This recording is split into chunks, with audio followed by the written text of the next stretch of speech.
À 84 ans, je me souviens encore de chaque détail. Hier, j'ai préparé un gâteau. Je me rappelle la recette, l'odeur de la vanille, et même la chanson que j'écoutais en 1962. Mais autour de moi, beaucoup oublient le prénom de leur petit-fils, ou ce qu'ils ont mangé le matin même. Et vous, est-ce que ça vous arrive, ce petit moment de vide, où un mot vous échappe, et vous vous demandez, est-ce que ça commence? Moi, non.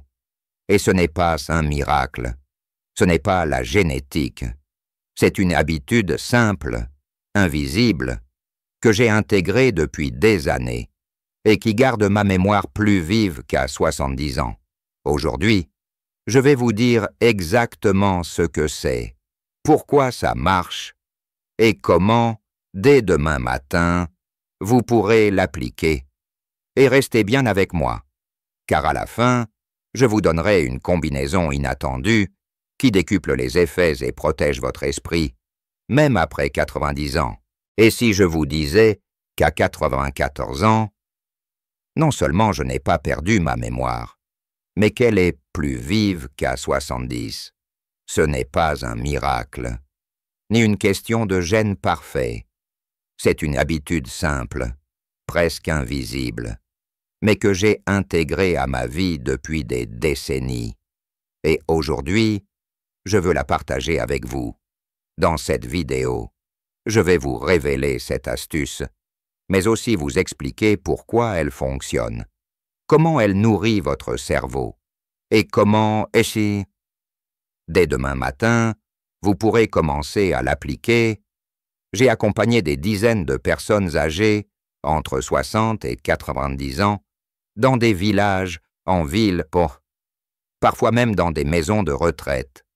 Permettez-moi de vous parler de 3 d'entre elles. Il y a Madeleine, 82 ans, ancienne institutrice, qui avait commencé à oublier les prénoms de ses anciens élèves. Chaque fois qu'elle en parlait, ses yeux se mouillaient. Nous avons commencé à intégrer mon astuce dans sa routine. 6 mois plus tard, elle se souvenait des visages et des prénoms comme si c'était hier.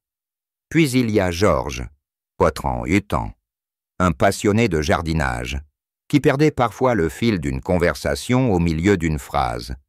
Au bout de quelques semaines de pratique, il a retrouvé cette aisance à discuter, à raconter des histoires sans chercher ses mots.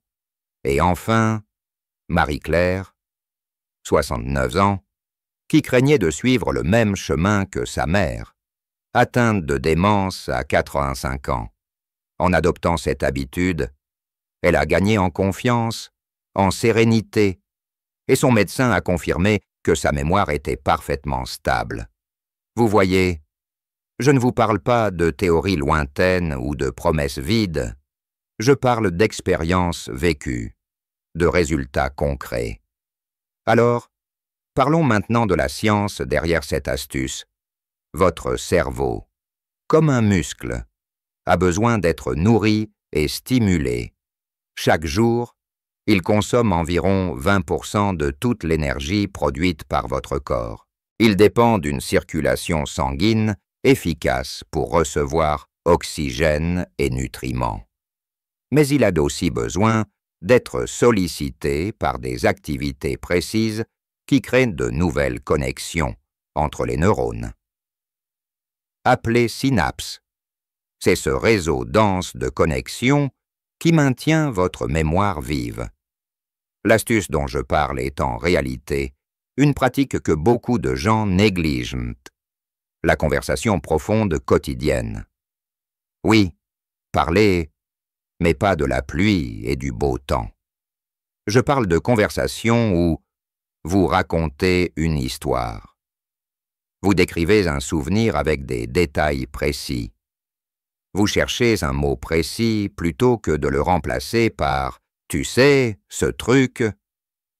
Ce petit effort quotidien active plusieurs zones de votre cerveau, stimule l'hippocampe, la partie liée à la mémoire, et renforce les circuits neuronaux. Mais ce n'est pas tout. Lorsqu'on parle avec émotion, lorsqu'on raconte un souvenir qui compte, le cerveau libère de la dopamine et de la noradrénaline, deux neurotransmetteurs qui agissent comme un engrais pour la mémoire. Vous transformez ainsi un simple moment de parole en véritable séance d'entraînement cérébral. Voici ce que je vous propose comme première action. À partir de demain, appelez un ami, un membre de votre famille, ou même parlez avec un voisin, et racontez-lui une histoire de votre vie. Prenez 5 minutes, mais mettez-y des détails, des noms, des couleurs, des odeurs. Ne vous contentez pas de dire « on est allé à la mer ».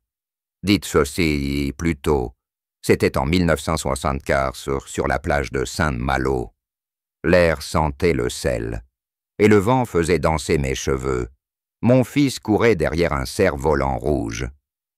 Vous verrez, au bout de quelques jours, votre esprit commencera à s'ouvrir, à se réveiller. Et je sais que certains vont dire « mais moi, je vis seul, je n'ai personne à qui parler ». Dans ce cas, faites-le avec vous-même. Parlez à voix haute. Décrivez votre journée comme si vous racontiez un film. Ce n'est pas de la folie, c'est de l'entraînement cérébral pur. N'oubliez pas la mémoire. C'est comme un jardin si vous ne l'entretenez pas. Les mauvaises herbes, l'oubli, la confusion prennent le dessus. Mais si vous la nourrissez chaque jour, elle fleurit, même à 94 ans. À la fin de cette vidéo, je vais vous donner cette fameuse combinaison inattendue qui décuple les effets de cette habitude et qui m'a permis de rester mentalement alerte alors que beaucoup autour de moi commençaient à perdre leurs repères. Mais avant ça, je veux que vous commenciez à pratiquer cette conversation profonde. Dès aujourd'hui, et vous, dites-moi, dans les commentaires, avez-vous déjà remarqué que certaines conversations vous laissent l'esprit plus vif, comme si votre cerveau brillait un peu plus? Partagez vos histoires, vos sensations. Si vous trouvez ce conseil utile, écrivez le chiffre 1 dans les commentaires. Sinon, mettez 0. Votre avis compte et il pourrait inspirer d'autres à prendre soin de leur mémoire. Vous vous demandez peut-être pourquoi cette habitude fonctionne-t-elle mieux que les mots croisés, les sudoku ou les exercices de mémoire que l'on trouve dans les livres. La réponse est simple, la vie réelle. Les jeux sont utiles. Bien sûr, mais ils restent limités. Comme si vous entraîniez un seul muscle, alors que votre mémoire est un orchestre complet. Une conversation profonde. Elle active simultanément plusieurs parties de votre cerveau. La mémoire à long terme, le langage, l'émotion, la logique, l'imagination, c'est cet ensemble harmonieux qui entretient la clarté mentale. Et puis, il y a un autre aspect souvent négligé, le lien humain, parler avec quelqu'un, même brièvement, crée une connexion émotionnelle qui stimule la libération d'ocytocine, l'hormone du lien social. Cette hormone a un effet protecteur contre le stress chronique, qui, lui, est un des grands ennemis de la mémoire. Autrement dit, chaque moment de partage n'est pas seulement bon pour votre cœur. Il est aussi une armure pour votre cerveau. Je me souviens d'une dame que j'ai rencontrée à Lyon, Madame Bertille. Elle vivait seule depuis la perte de son mari et ne parlait presque à personne. Son esprit s'était comme refermé. Je lui ai proposé un petit défi chaque jour. Elle devait appeler quelqu'un de sa famille ou un ami perdu de vue. Les premières semaines, c'était hésitant, parfois même forcé, mais au bout de 2 mois, ses yeux brillaient à nouveau. Elle me disait « J'ai l'impression de revivre mes souvenirs comme si c'était hier. Vous voyez, la mémoire n'est pas un coffre-fort statique, c'est un feu qu'il faut alimenter. Si vous le laissez s'éteindre, il devient plus difficile de le rallumer. Mais si vous y mettez chaque jour un peu de bois, ces conversations riches, ces souvenirs racontés, alors il brûle encore plus fort.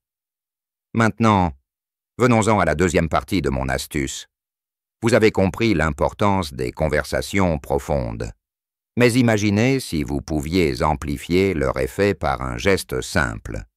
C'est là qu'intervient ce que j'appelle la marche de mémoire. La marche de mémoire, c'est une promenade quotidienne, 10 à 20 minutes, pendant laquelle vous vous parlez à vous-même.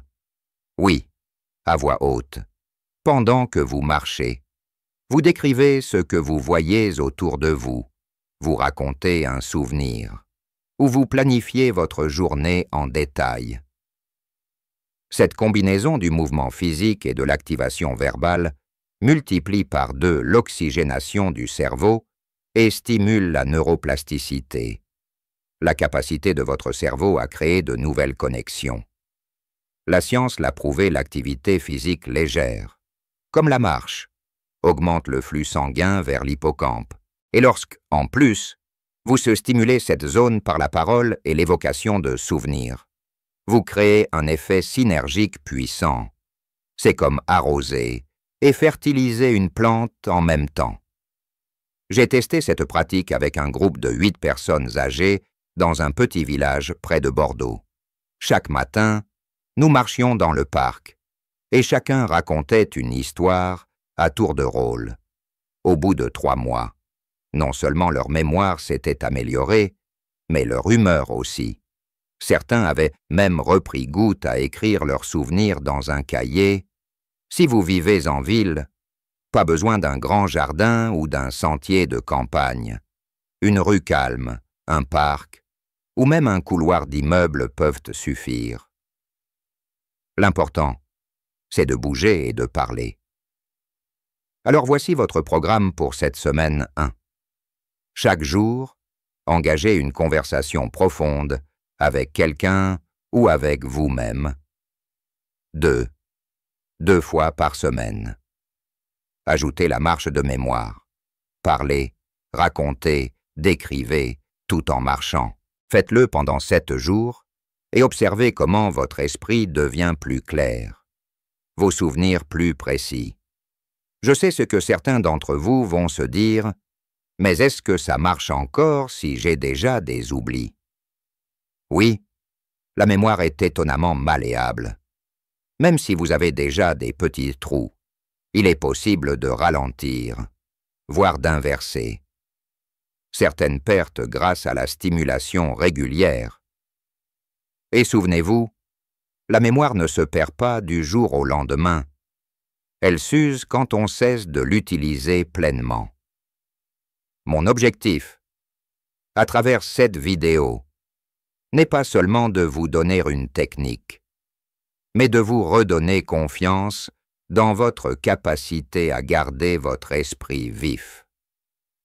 Avant de conclure, je veux vous dire ceci, il n'est jamais trop tard pour commencer. J'ai vu des personnes de 89 ans adopter cette pratique et constater des changements en quelques semaines. Ne laissez pas la peur ou la résignation vous voler vos souvenirs. Et vous, avez-vous déjà essayé de marcher en parlant de vos souvenirs? Dites-le moi dans les commentaires. Partagez vos expériences, car elles pourraient inspirer d'autres personnes. Et si cette idée vous séduit, écrivez le chiffre 1 ci-dessous. Si vous êtes sceptique, écrivez 0 et dites-moi si c'est et dites-moi pourquoi. Restez avec moi pour la dernière partie, car je vais vous révéler la combinaison inattendue qui, associée à cette astuce, peut protéger votre mémoire encore plus efficacement. Une méthode que j'utilise chaque jour depuis plus de 20 ans. Vous vous souvenez, je vous ai promis en début de vidéo de vous révéler une combinaison inattendue qui renforce encore davantage la mémoire. La voici associée, la marche de mémoire, avec l'écriture quotidienne. Pourquoi l'écriture? Parce qu'écrire, c'est figer les pensées, les souvenirs et les émotions sur le papier. C'est un acte qui oblige votre cerveau à organiser l'information, à trouver les mots justes, à structurer vos idées. C'est l'équivalent mental d'un travail de précision, comme sculpter une pierre ou peindre un tableau, et il ne s'agit pas d'écrire un roman. Quelques lignes suffisent. L'important, c'est la régularité. Chaque soir, avant de dormir, prenez un carnet et notez 3 choses. 1. Un souvenir précis de la journée avec les sons, les odeurs, les couleurs. 2. Une pensée ou une idée que vous voulez garder. 3. Un mot ou une phrase qui vous a marqué. Ce rituel simple ancre l'information dans votre mémoire à long terme. La science montre que l'écriture manuelle active des zones du cerveau différentes de celles utilisées lors de la parole, créant ainsi des connexions neuronales supplémentaires. J'ai conseillé cette méthode à André, 91 ans, ancien horloger. Ses mains tremblaient légèrement, mais chaque soir, il notait quelques lignes sur sa journée.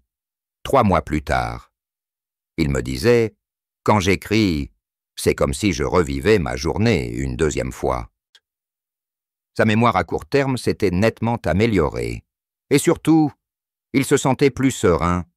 Le matin, vous marchez et vous parlez. Le soir, vous écrivez. Et entre les deux, vous engagez des conversations profondes. C'est un cycle complet stimulation verbale, physique et écrite. Votre cerveau est nourri sous 3 formes différentes, comme un jardin qui reçoit à la fois du soleil, de l'eau et de l'engrais. Certains me diront « mais je ne sais pas quoi écrire ». Alors commencez par décrire une image, un rayon de soleil sur la table, la voix d'un ami au téléphone, le parfum du café le matin. Vous verrez, l'inspiration viendra toute seule. Et si vos mains sont fatiguées, vous pouvez enregistrer votre voix sur un petit appareil ou sur votre téléphone. L'important, c'est de matérialiser vos pensées quelque part, pour les revisiter plus tard. Je veux insister sur un point, ce n'est pas seulement une technique pour préserver la mémoire. C'est une façon de vivre pleinement chaque journée, de savourer chaque instant et de bâtir un trésor de souvenirs que vous pourrez relire ou raconter. À 94 ans. Ce n'est pas la peur de perdre la mémoire qui me motive. C'est la joie de la nourrir, de la cultiver, comme on entretient un beau jardin, et je veux que vous ressentiez cette joie. Que chaque matin soit une occasion d'ouvrir les portes de votre esprit, et que chaque soir soit une célébration des moments vécus. Maintenant, voici ce que je vous propose comme plan complet. Matin 10 à 20 minutes de marche de mémoire, en parlant à voix haute. Dans la journée, au moins une conversation profonde avec quelqu'un. Soir, écrivez 3 choses dans votre carnet. Faites cela pendant 21 jours. Pourquoi 21? Parce que c'est le temps moyen nécessaire pour qu'une nouvelle habitude s'ancre dans votre vie. Et n'oubliez pas, même si vous avez eu des oublis, même si vous pensez que c'est trop tard, il n'est jamais trop tard pour envoyer à votre cerveau le message. Je veux rester vivant, connecté, alerte. À celles et ceux qui me disent « mais je suis seul », je réponds « vous avez toujours avec vous la personne la plus importante, vous-même. Parlez-vous, racontez-vous des histoires et écrivez-les. » Avant de terminer, j'aimerais vous poser une question. Si vous pouviez préserver un seul souvenir pour le reste de votre vie, lequel choisiriez-vous?